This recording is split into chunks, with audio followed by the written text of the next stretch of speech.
చూడండి మన చపాతీ పిండి ఈ విధంగా కలుపుకోవాలండి. మనకు పిండి కరెక్ట్గా కలుపుకొని పక్కన పెట్టేసుకున్నాక స్టఫింగ్కి ఒక 5 మినిట్స్ ఉంచేద్దాం పక్కన. మన లోపల స్టఫింగ్కి ఆనియన్స్ అయితే కట్ చేస్తాను. ఫస్ట్ ఆనియన్స్ కట్ చేసుకొని స్టఫింగ్ వేసుకోవచ్చు. స్టఫింగ్ అయితే చాలా సింపుల్ ఫ్రెండ్స్. మనకి కొంచెం సమోసాలు తినాలని తింటే కనుక జస్ట్ అటుకు ఆనియన్స్ పచ్చిమిర్చి సరిపోతుంది. కొన్ని అటుకులు కూడా వేస్తున్నాను. కొద్దిగా స్టఫింగ్ బాగుంటుంది. కొంచెం కారం, కొంచెం పసుపు, కొద్దిగా సాల్ట్ చూడండి. అందులోకి పచ్చిమిర్చి కొంచెం కారం వేసేవాళ్ళు కొంచెం కారం వేసుకొని పచ్చిమిర్చి వేసుకుంటున్నాను కాబట్టి కొత్తిమీర లైట్గా కొత్తిమీర కరివేపాకు వేస్తాను. కొంచెం బాగుంటుంది. అదేవిధంగా స్టఫింగ్ క్యారెట్ కూడా కట్ చేసి క్యారెట్ కూడా కూరేస్తానండి.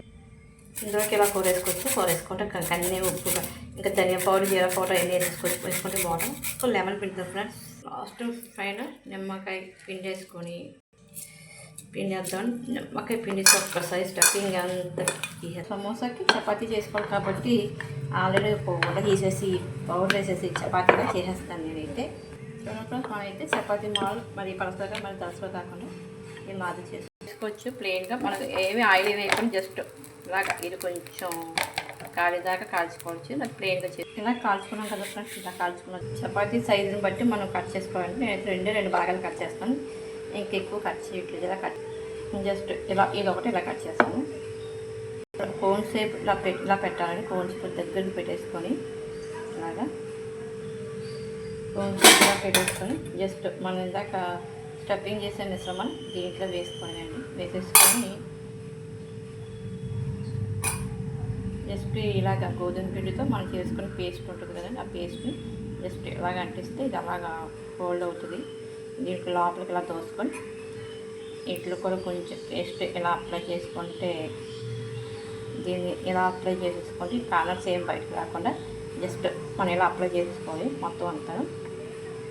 ఇలా అయిపోయాక అది ఫోల్డ్ అయిపోద్ది. జస్ట్ ఇలా అన్నీ చేస్తే మనకి ఈ విధంగా సమోసాలు ప్రిపేర్ చేసుకొని పక్కన పెట్టుకోవాలి.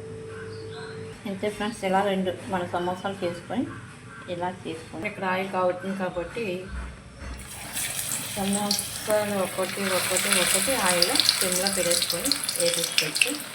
ఇలా సిమ్లో పెట్టుకుంటే మనకి కొంచెం బాగా కుక్ అవుతాయండి. నెమ్మది స్లోగా.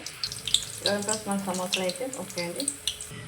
చూడండి ఫ్రెండ్స్ మన సమోసా ఇడుపుతాను ఫ్రెండ్స్. మధ్యలో మన స్టఫింగ్కి చూడండి ఫ్రెండ్స్ క్యారెట్, ఆనియన్స్, కరివేపాకు, కొత్తిమీర, ఆనియన్స్ ఇవన్నీ వేసాం కదండి. చాలా ఎంత నీట్గా ఎంత స్టఫింగ్ చూడండి. లోపల స్టఫింగ్ పొరలు మన సమోసా అయితే ఓకే ఫ్రెండ్స్. మరి టేస్ట్ చేద్దాం. టేస్ట్ చేసాం ఫ్రెండ్స్. మన సౌండ్కి స్టఫింగ్కి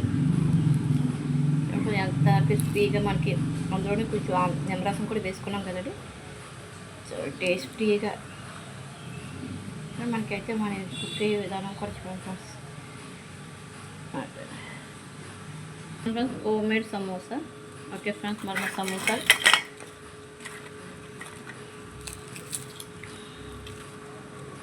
పొరలు ఫ్రెండ్స్ కాలుతుంది.